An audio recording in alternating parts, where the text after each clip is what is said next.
Evelyn, what on earth do you think you are doing? Have you no fear of the ancestors? Martha, the matriarch of the family, shrieked as she swung her cane with a face full of fury on the most important Memorial Day of the year. This was the same mother-in-law and husband who had cruelly forbidden Evelyn from saying a final goodbye to her own dying mother, all for the sake of family duty. Not only that, but they had forced her to work like a slave until her body was broken, even denying her the medical treatment she so desperately needed. Sick of everything about this household, Evelyn made a life-altering decision on that very day to flip the script. What kind of fiery revenge will Evelyn take against her mother-in-law and husband to reclaim her name in her life? Please stay with us to find out. Thank you for visiting our channel for these heartfelt stories. Before we begin, please like and subscribe, and let us know in the comments where you are listening from so we can send warm blessings your way. Now let us begin today's story. The fog clung to the cobblestones of Beacon Hill like a damp, suffocating shroud, swallowing the gas lanterns of Boston in a ghostly gray haze. It was a morning that felt more like a memory than a reality, cold and biting, with the scent of salt from the harbor mingling with the crisp, dying breath of late November. Inside the towering Victorian brownstone, the air was thick not with festive cheer, but with the heavy, cloying scent of sage, onions, and 30 years of unspoken resentment. Evelyn, a woman whose grace was now hidden beneath layers of exhaustion and the faded floral print of a kitchen apron, moved through the dim light of the kitchen like a specter. At 61, her eyes still held the faint, flickering light of the dancer she had once been, though her movements were now labored and heavy.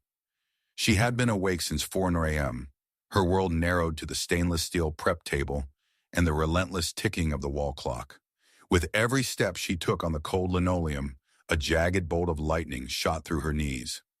The osteoarthritis had progressed from a dull ache to a cruel, grinding roar of bone on bone. She paused, leaning her weight against the counter, her breath hitching as she reached down to tighten the thick, elastic medical braces she wore over both knees. They were her secret armor, hidden beneath her long skirt, the only thing keeping her upright as she faced the marathon of the family's Thanksgiving feast, which doubled as the somber anniversary of her father-in-law's passing. "Evelyn, for heaven's sake, is that bird even in the oven yet?"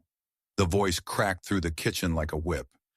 Standing in the doorway was Martha, the matriarch of the family. At 85, Martha was a pillar of iron wrapped in expensive silk, her silver hair styled into a rigid crown. She moved with a cane, not because she was frail, but because it served as a scepter of her authority.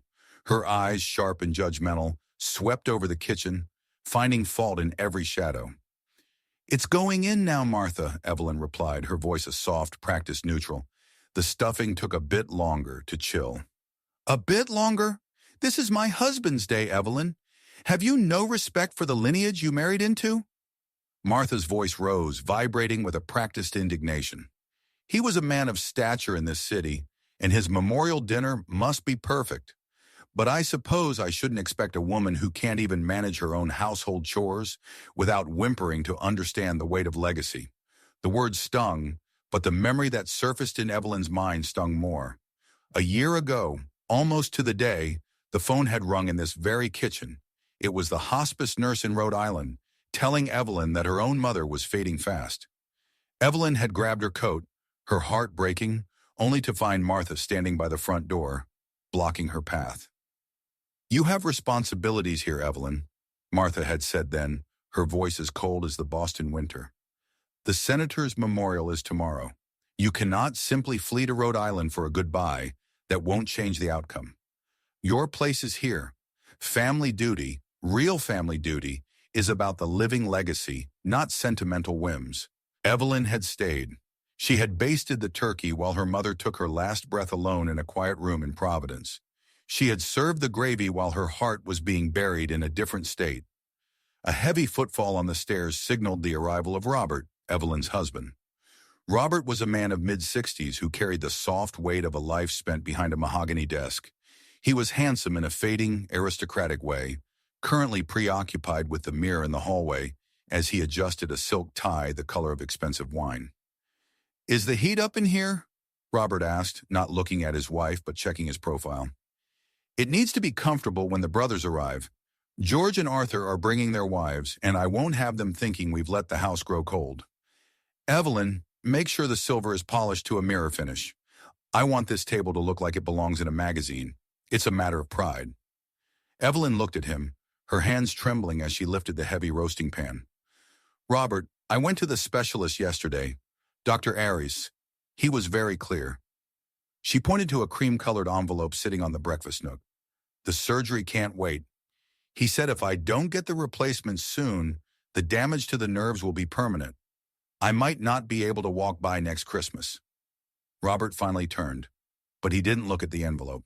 He looked at the turkey, then at his watch. He walked over, picked up the surgical referral, and without reading more than the letterhead, he crumpled it into a ball and tossed it onto the counter. Doctors always exaggerate, Evie. It's how they pay for their summer homes in Cape Cod, he said with a dismissive wave of his hand. You've been complaining about those knees for years, and yet, here you are, standing just fine.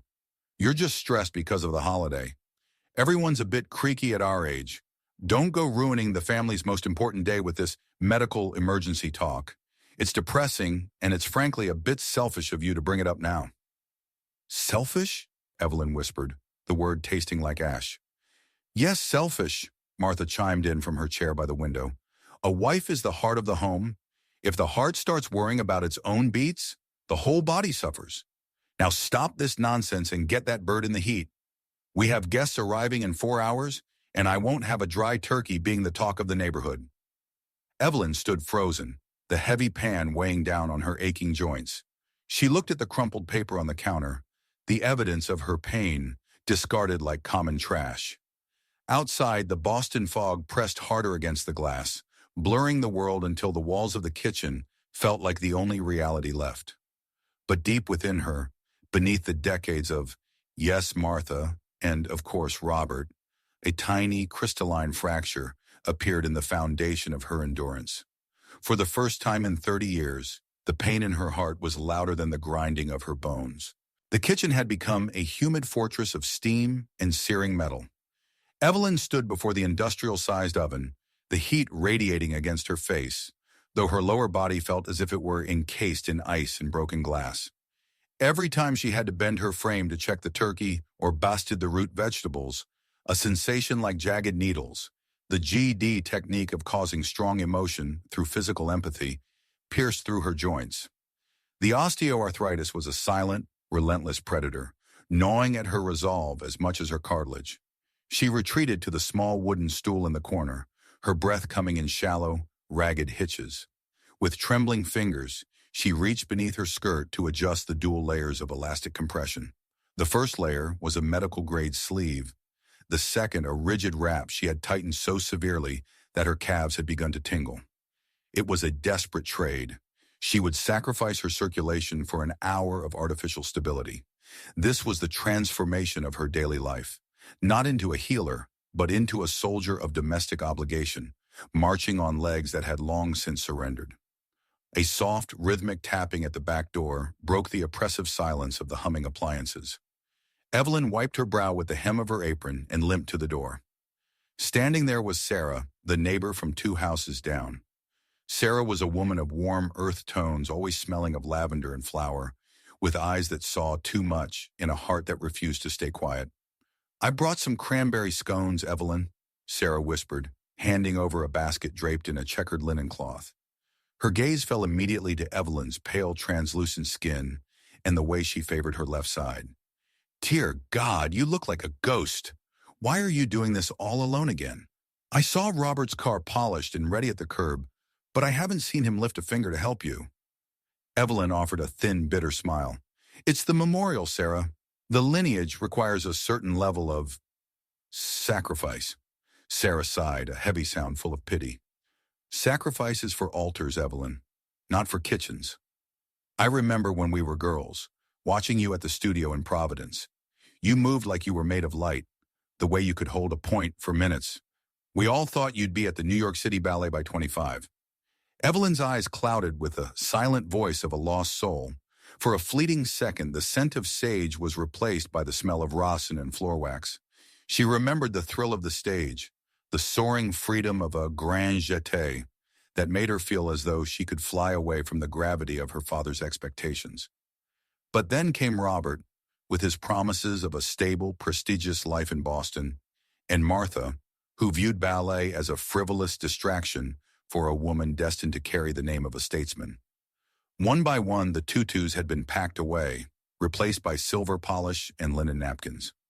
"I haven't danced in 30 years, Sarah," Evelyn said, her voice barely audible over the whistling tea kettle. "I gave up my wings to keep this house grounded." "And what has it cost you?" Sarah asked softly, but the timer on the stove cut her off. After Sarah left, the weight of the work redoubled. Evelyn began peeling the 5 pounds of Yukon Gold potatoes, her hands cramping around the peeler. The pain in her knees had moved from a needle prick to a rhythmic throb that pulsed in time with her heartbeat. She managed to finish the mashing, her vision blurring at the edges. Seeing a rare window of quiet while Robert was upstairs and Martha was in the library, Evelyn allowed herself to sink onto the stool once more. She closed her eyes for just 5 minutes, resting her forehead against the cool surface of the pantry door. The piece lasted exactly 300 seconds. The sharp clack, clack, clack of a cane on the hardwood floor signaled the end of her reprieve.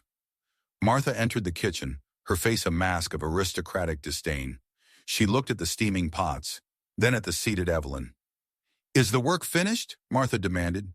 "The potatoes are done, Martha.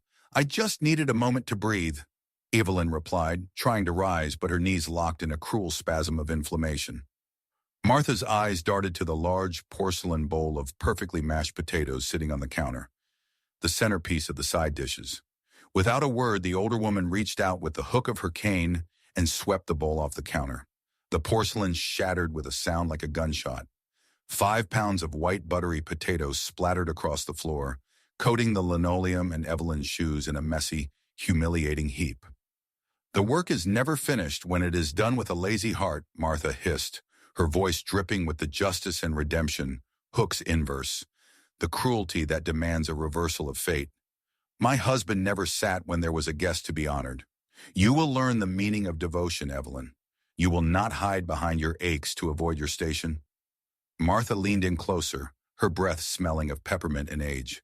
"Pick them up, every bit, and start a new batch. The floor is where your pride belongs today.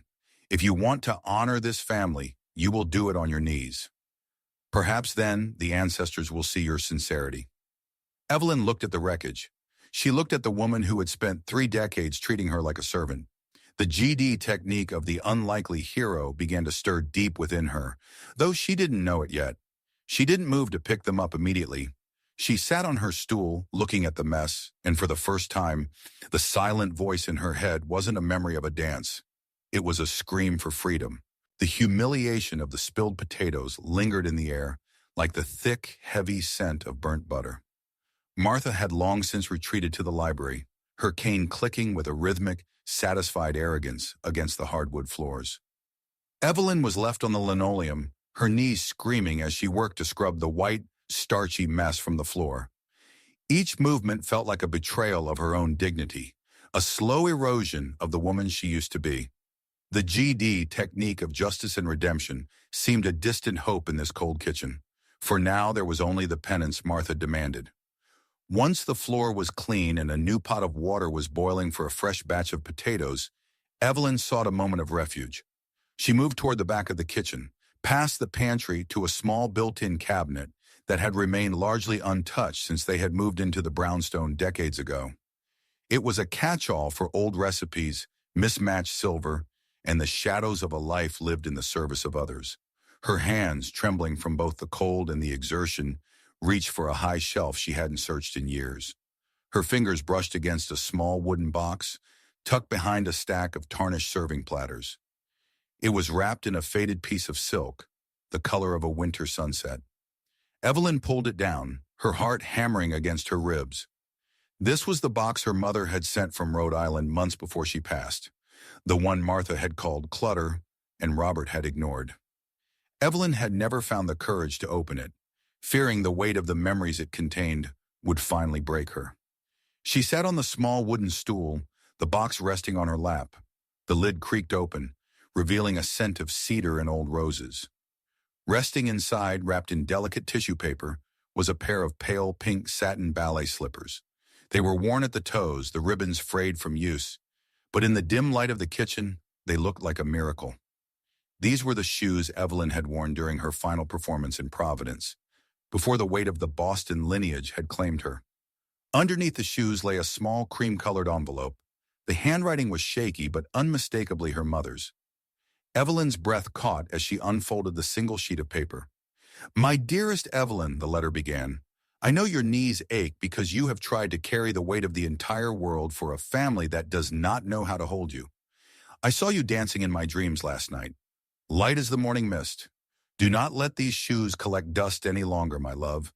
You were never meant to be a statue in someone else's museum. You were meant to move."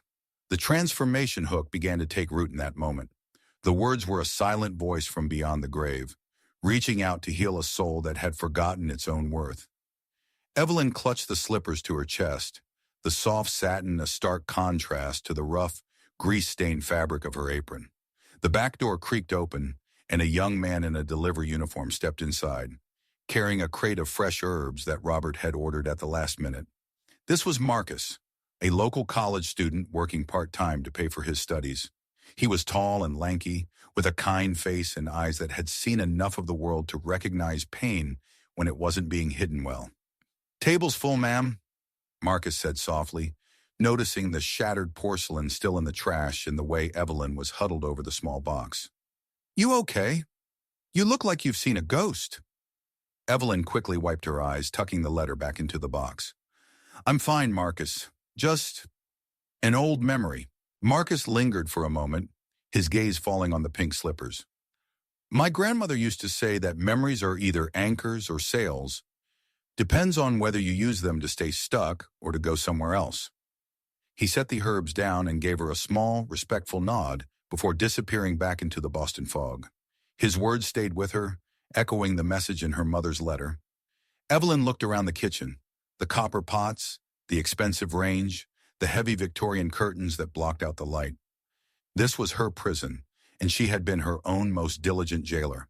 The pain in her knees flared again, sharp and unforgiving. She looked at the surgical referral Robert had crumpled earlier, now sitting on the edge of the counter like a discarded promise. She thought of the miracle faith-based hook her mother had always believed in. The idea that God didn't just perform miracles in ancient books, but in the quiet corners of a weary heart. Evelyn slid off the stool and onto her knees, not to scrub the floor for Martha this time, but in a position of raw, unfiltered supplication. She placed her hands on the cold linoleum and lowered her head.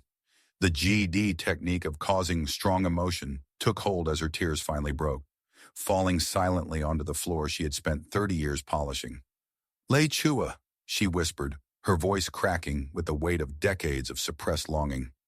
"If you still perform miracles, if you still lead the lost home, please give me the strength to walk out of this door. Not for Martha, not for Robert, but for the girl who used to dance. Restore my faith in a life beyond this kitchen. Please help me find the way to my own soul again." The house remained silent, save for the ticking of the clock and the distant murmur of the television in the library. But as Evelyn stood up, her hand still clutching the pink ballet slippers, something had shifted. The fog outside seemed a little less suffocating. The unlikely hero hook was no longer just a story. It was becoming a plan. She tucked the slippers into the deep pocket of her apron, the ribbons hanging out like a secret banner of rebellion. The dinner would proceed, the guests would arrive. But Evelyn was no longer just a servant in a brownstone. She was a woman preparing for her final performance. The doorbell chimed with a relentless, melodic persistence that echoed through the marble-floored hallways of the brownstone. It was the sound of the lineage arriving in full force. The Boston fog had thickened into a soup of gray, pressing against the windows as if trying to bear witness to the gathering inside. Evelyn stood in the center of the kitchen, her body trembling under the weight of a dozen different demands. The turkey was roasting, the cranberry sauce was simmering, and the fresh potatoes, the ones Martha had forced her to start over, were finally steaming in the pot. But the silent voice of her mother's ballet slippers, tucked deep into her apron pocket, felt like a burning ember against her thigh. It was a soul connection that transcended her current exhaustion. In the foyer, the booming voices of George and Arthur, Robert's brothers, filled the air. George was a man of excessive appetite and loud opinions, a corporate lawyer who wore his success in the cut of his expensive wool coat. Arthur, the younger brother, was quieter but possessed a sharp, judgmental edge, always looking at the world as if it were a ledger that never quite balanced. They swept into the living room with their wives, dropping coats and scarves into Robert's waiting arms, heading straight for the crystal decanters of scotch. From the kitchen, Evelyn could hear the eruption of laughter. They talked of the stock market, of their golf handicaps at the club, and of the good old days when the senator was still alive to lead them. Not once did the conversation drift toward the woman in the kitchen who had spent 30 years ensuring their comfort. Evelyn reached for a stack of heavy porcelain plates, her knees buckling as she shifted her weight. The GD technique of causing strong emotion through physical pain was at its peak. Her joints felt like they were being crushed by a vice. A cold sweat broke across her forehead, stinging her eyes. As she reached for the silver cutlery tray, a silver dinner fork slipped from her numb fingers, clattering loudly against the floor. "Evelyn! Honestly!" Martha's voice cut through the laughter of the brothers. The matriarch appeared in the kitchen doorway, her silver hair shimmering under the chandelier light. "The guests are here, and you're dropping the silver like a common scullery maid? You've become so incredibly clumsy. Do try to pull yourself together before you embarrass Robert any further." Evelyn didn't answer. She couldn't. She just stared at the fork on the floor, her vision blurring. The heavy front door opened again, but this time there was no chime. A blast of cold, salty air followed a figure into the hallway. Grace, Evelyn's eldest daughter, stepped into the light. At 28, Grace had her mother's fine features, but her grandmother's iron will. She lived in Providence, working as a social worker, a life her father considered noble but beneath the family name. She wasn't supposed to be home for another 3 hours, but something, perhaps a transformation hook of intuition, had told her to drive through the fog early. Grace ignored her uncle's greetings, her eyes scanning the room until they landed on the kitchen. She walked past Martha without a word and stopped dead. She saw her mother. She saw the way Evelyn was leaning heavily against the counter, her face a mask of gray exhaustion. She saw the sweat-soaked hair clinging to Evelyn's temples, and the way her mother's hands were clamped white-knuckled over her apron pockets. But most of all, she saw the sheer, unadulterated pain in her mother's eyes. The kind of pain that comes from being invisible in your own home. "Mom," Grace whispered, moving toward her. "Mom, you're shaking." "I'm fine, Grace," Evelyn lied, her voice a thin thread. I just need to get the first course out." "No," Grace said, her voice dropping to a dangerous low frequency. She turned to see Martha standing there, looking expectant, and her father, Robert, who had wandered into the kitchen holding an empty glass. "Grace." "You're early," Robert said, smiling as if everything were perfect. "Evelyn, since Grace is here to help, maybe we can speed up the appetizers. George is getting hungry, and you know how he gets." Grace looked at her father. She looked at his polished shoes, his silk tie, and the way he looked at the roasting turkey with more affection than he looked at the woman who had spent the morning preparing it.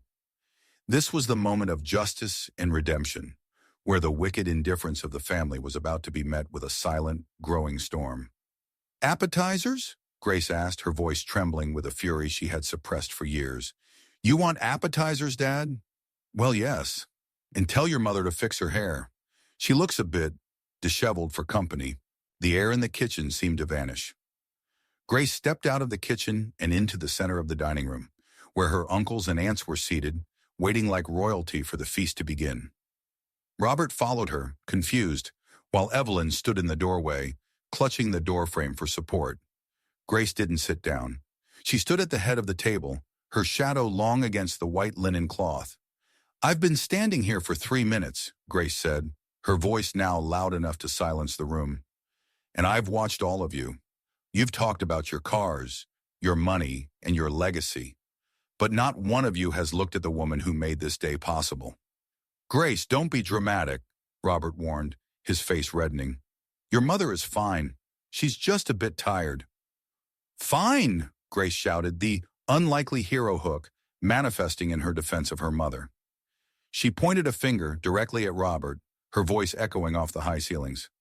"Look at her, Dad. Look at her face. She is in agony. Her knees are failing. She's dripping with sweat. And she's been on her feet since 4 in the morning while you were upstairs picking out a tie." The uncles shifted uncomfortably. Martha narrowed her eyes. "Grace, the silent voice of a daughter should be one of respect," the old woman hissed. "Evelyn knows her place." "Her place?" Grace turned on her grandmother.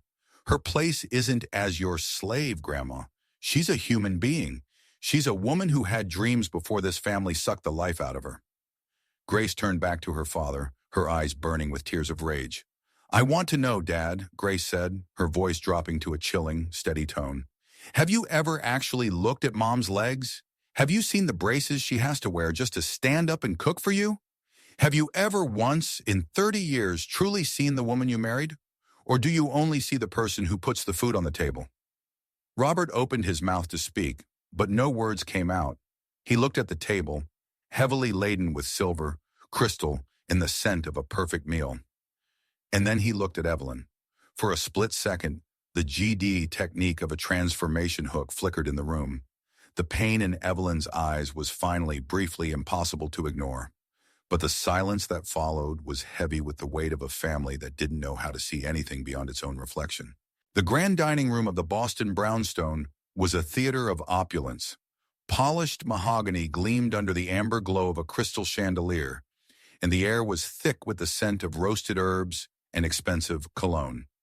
The brothers, George, the booming lawyer, and Arthur, the meticulous accountant, sat with their wives, their laughter clinking like the fine crystal in their hands.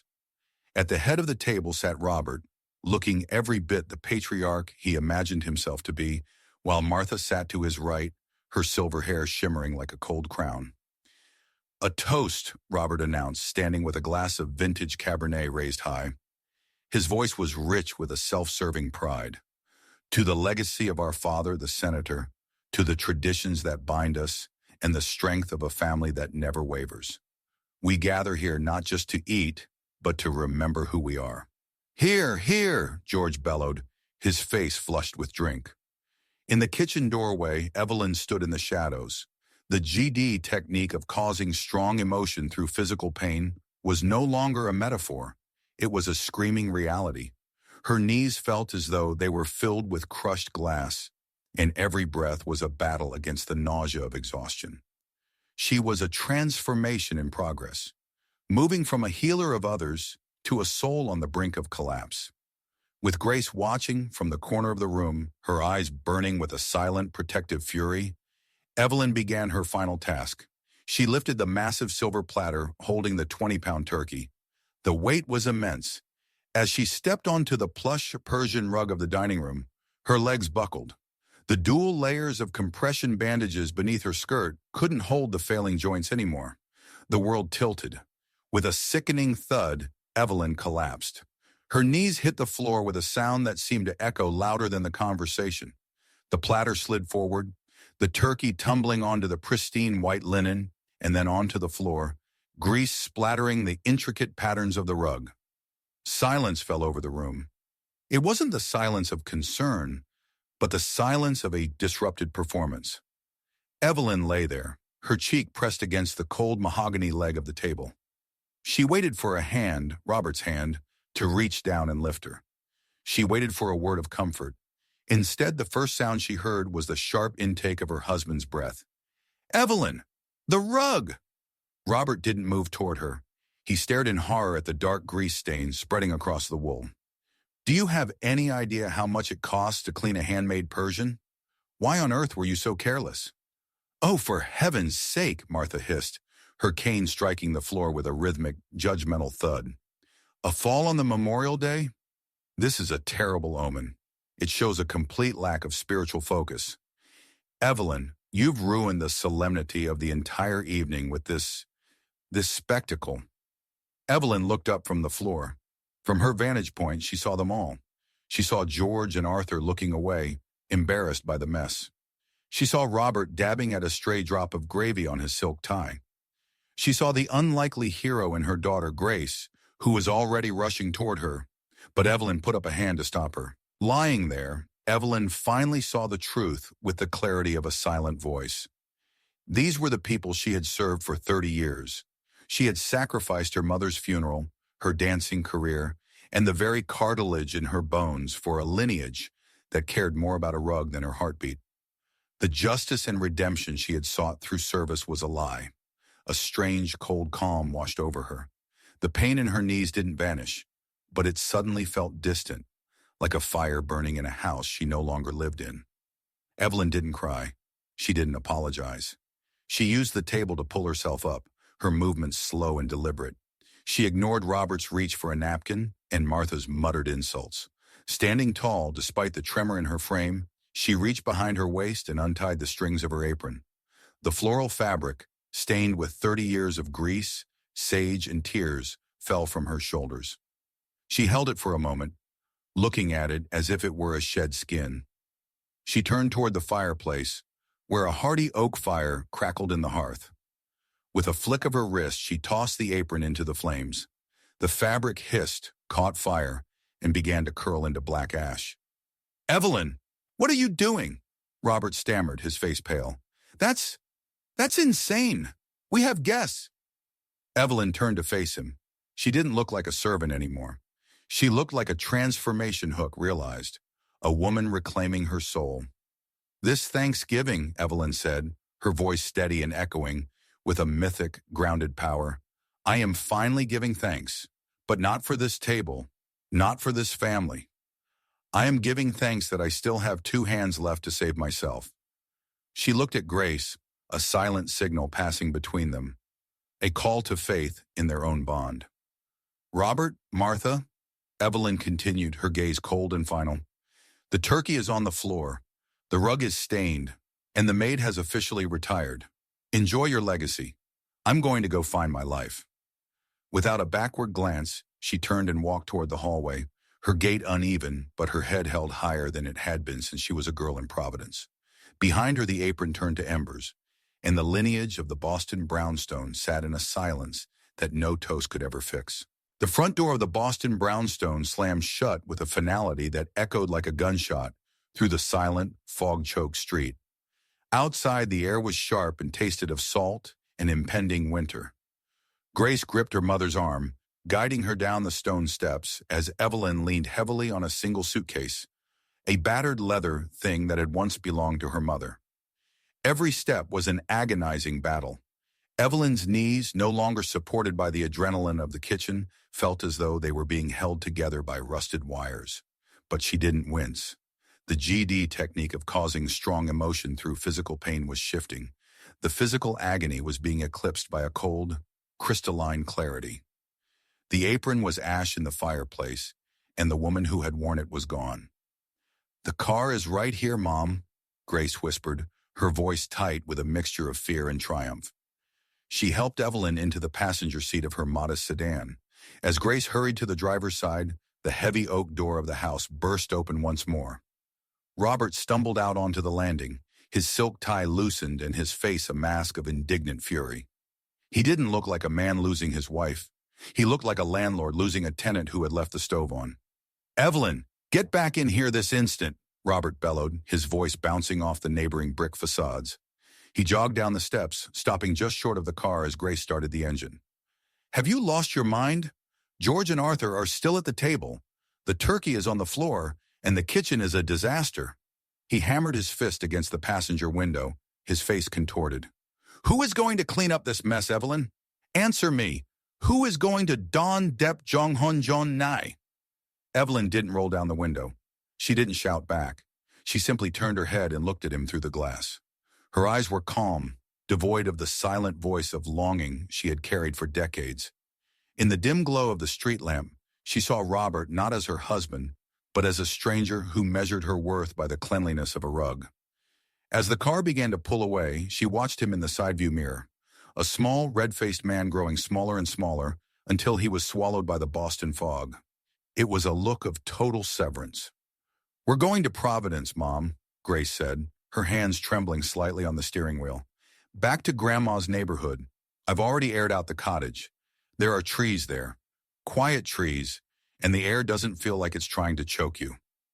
As they hit the I-95 South, leaving the suffocating prestige of Beacon Hill behind, a new figure entered their journey. Officer Miller, a graying highway patrolman with a face like a crumpled road map, pulled them over just outside of Dedham for a broken taillight Grace hadn't noticed in her haste. Miller leaned toward the window, his eyes softening when he saw Evelyn's pale face and the way she clutched her knees. "Everything all right here, ladies? You look like you're in a hurry to get somewhere important." Evelyn looked at the officer, and for the first time in 30 years, she spoke for herself to the outside world. "We're going toward a miracle, officer," she said, her voice steady. "Just a bit of faith and a new start."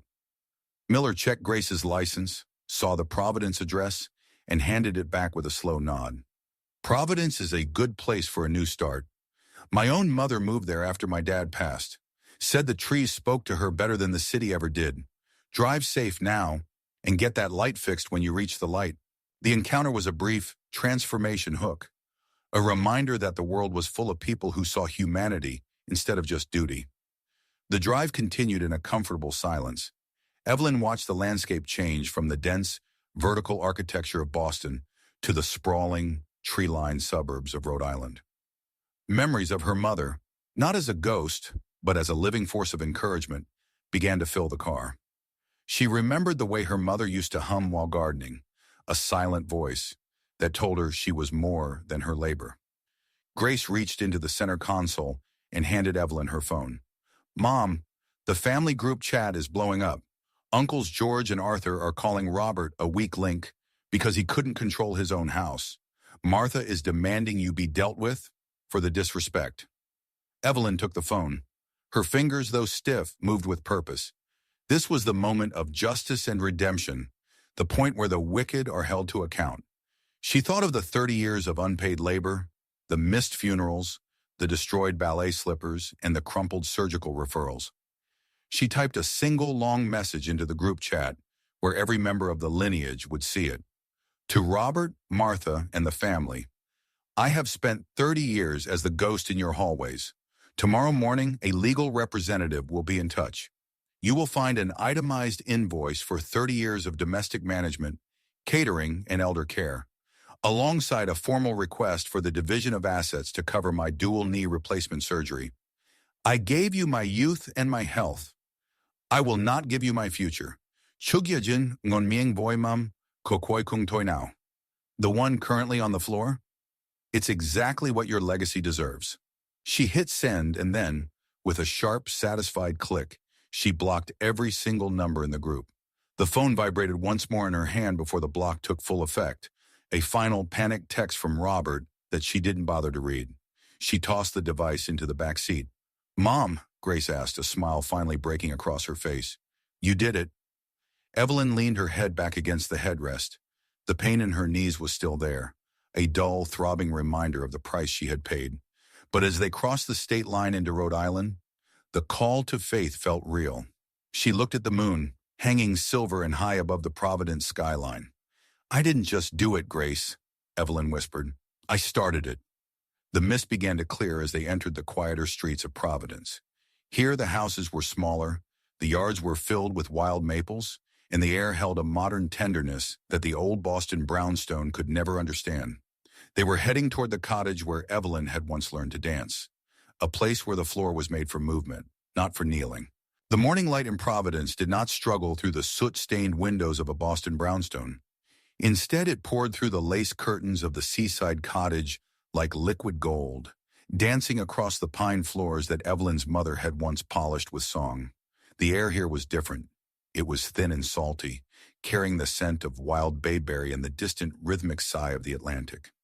It was the transformation hook in its purest form, a miraculous change from a world of gray pain to a landscape of healing. Evelyn lay in the guest room, her legs propped up on a mountain of pillows. The surgery had been a success. The GD technique of a miracle-worn a faith-based hook had manifested through the steady hands of Dr. Vance, a surgeon with a quiet voice and eyes that looked like they had seen every kind of human fragility.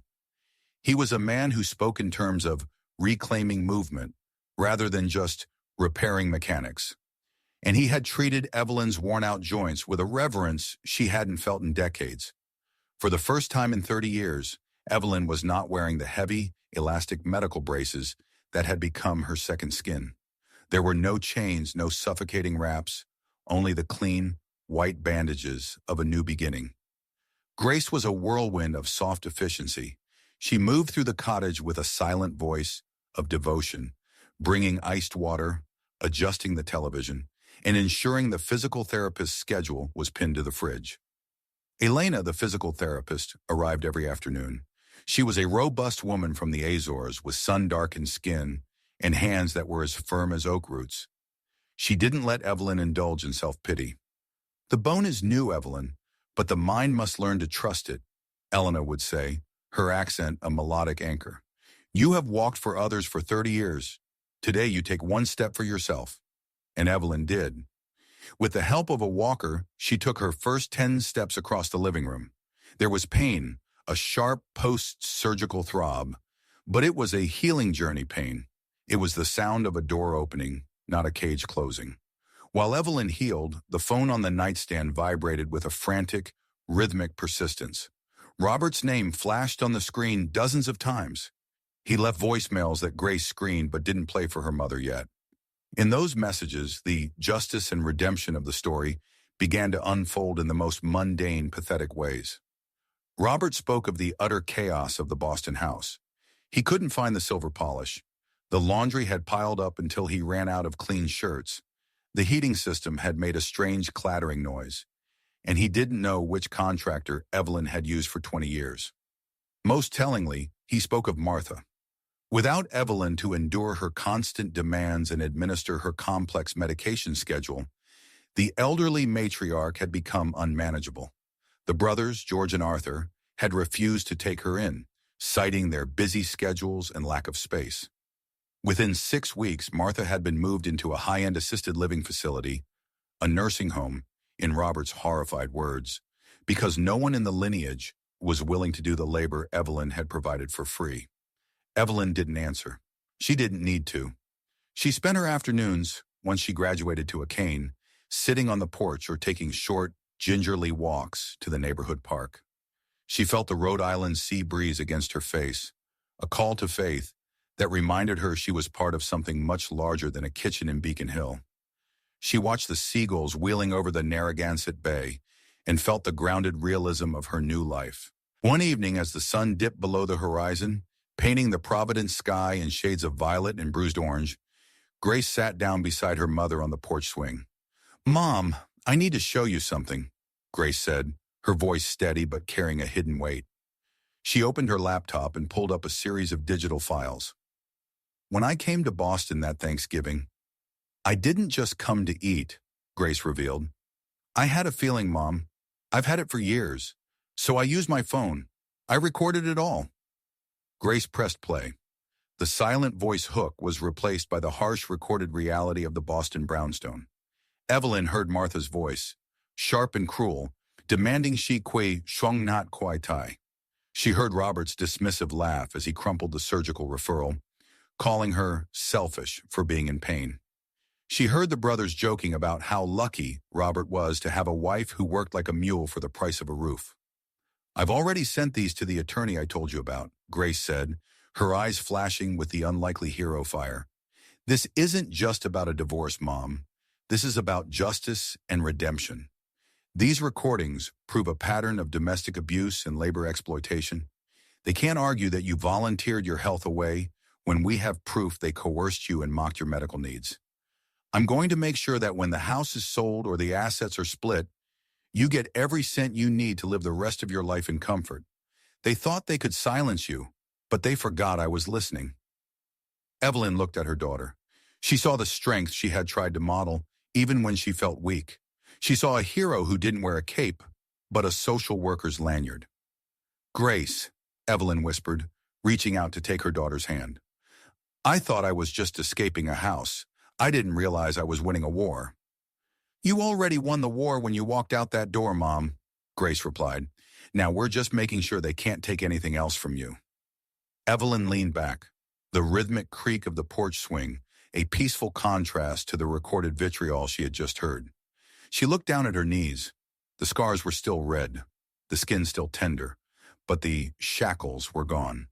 She wasn't a ballerina yet, but as she stood up to walk back inside, she didn't lean on Grace.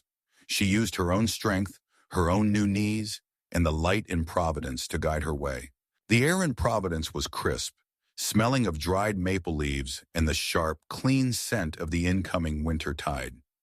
It was a morning that felt less like an ending and more like a long-awaited beginning.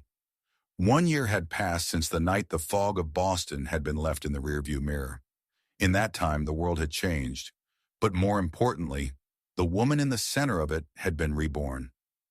Evelyn stood in the center of a sun-drenched studio on the edge of the city. The space was simple: white walls, high ceilings, and a floor of polished oak that seemed to glow with its own inner light. On the door, a small elegant sign read, "The Phoenix Dance, Movement for Every Soul." This was no longer a dream tucked away in a dusty cedar box. It was a reality built on the foundation of her own reclaimed strength. "Arms up, ladies. Reach for the light as if you're trying to touch the very edge of the sky," Evelyn said, her voice melodic and firm. In front of her were a dozen women, most in their late 60s and 70s. Among them was Clara, a woman of 75 with a crown of snowy hair and a mischievous sparkle in her blue eyes. Clara had arrived months ago with a stiff back and a heart heavy with the loss of her husband, but today she moved with a fluid, surprising grace. There was also Pastor Thomas, a gentle man with skin the color of mahogany and a laugh that seemed to vibrate in his chest. He didn't dance, but he sat on a bench near the window, a friend who had helped Evelyn find her footing in the local community, offering a silent, supportive presence that felt like a call to faith in the goodness of neighbors. Evelyn watched them move. She wasn't wearing a floral apron or medical braces. She wore black leggings and a soft wraparound sweater. Her knees, though marked by thin, silver surgical scars, were strong. They didn't click. They didn't scream. They simply carried her. Later that afternoon, the studio was empty, and the cottage in Providence was filled with a different kind of warmth. Grace was in the kitchen, but the atmosphere was light years away from the suffocating tension of the Boston brownstone.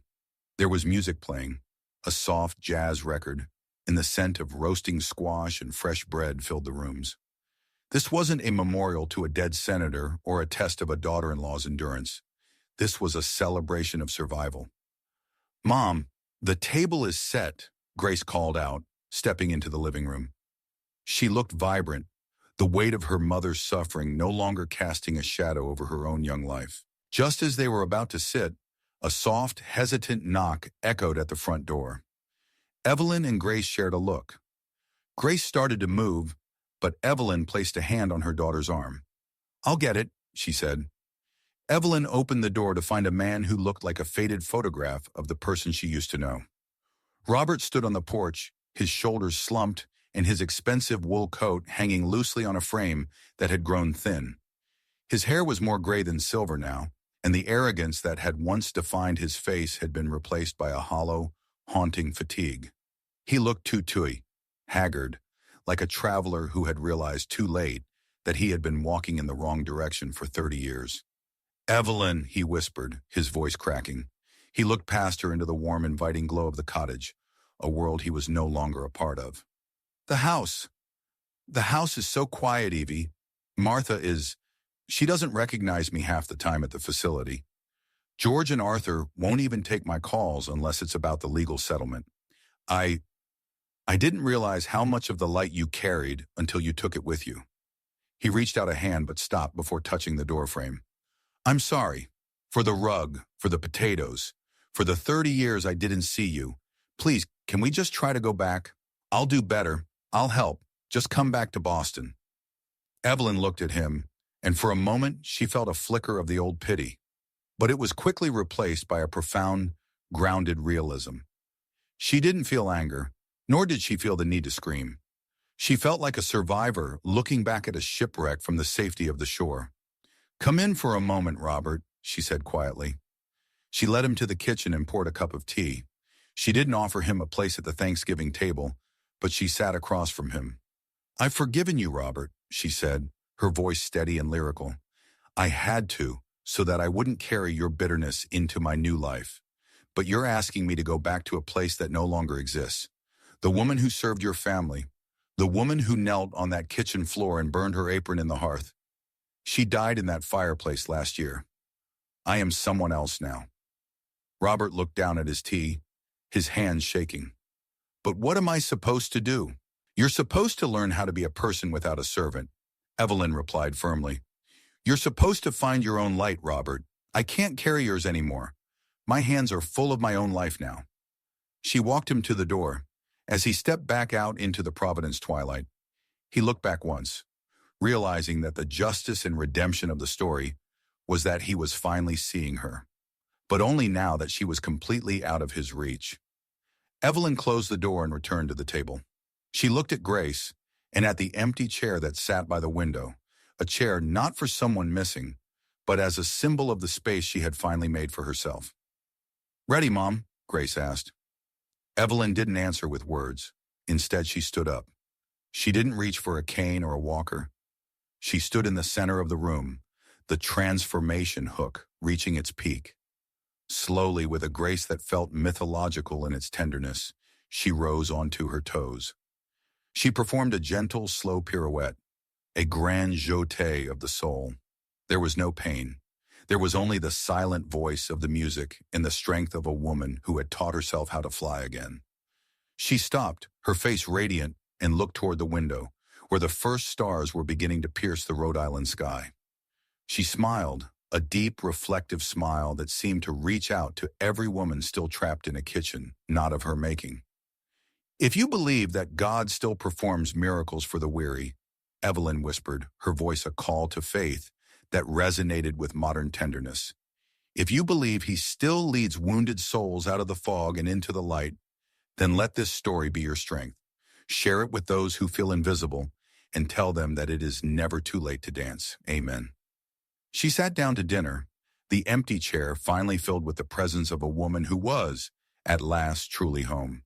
The story of Evelyn reminds us that our worth is not measured by the depth of our service to those who do not see us, but by the courage we find to honor our own soul.